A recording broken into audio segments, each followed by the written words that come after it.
მოგესალმებით.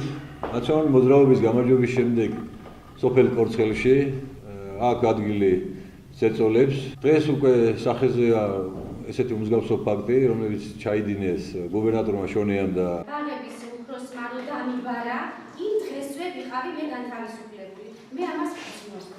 შუალედურ არჩევნებამდე მიბარებს ზუგდიდის სკოლამდელ სააღმზელო დაწესებულებათა ცენტრის დირექტორი ქალბატონი ციცო თოლორაია და მეუბნება, რომ თქვენი მეუღლე არის ნაციონალური მოძრაობის მხარდამჭერი და თუ არ დაანებებს თავს ამ საპირისპირო აზრს, თქვენ შეიძლება აი ეს ცუდად დაგიმთავრდეთ.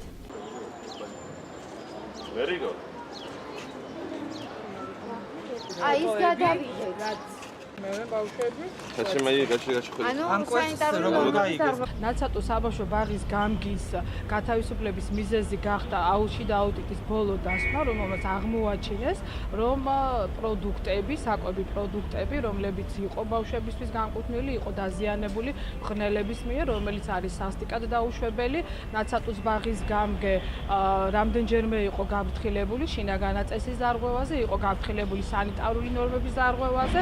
ბოლო ეტაპზე შემოწმების შედეგად აუდიტმა აღმოაჩინა, რომ დაზიანებულია ვაშლი, ვადაგასულია საკვები პროდუქტები, კვერცხი, რის საფუძველზეც და ეს ყველაფერი გახდა საფუძველი იმისა, რომ გამგემ დატოვა თანამდებობა.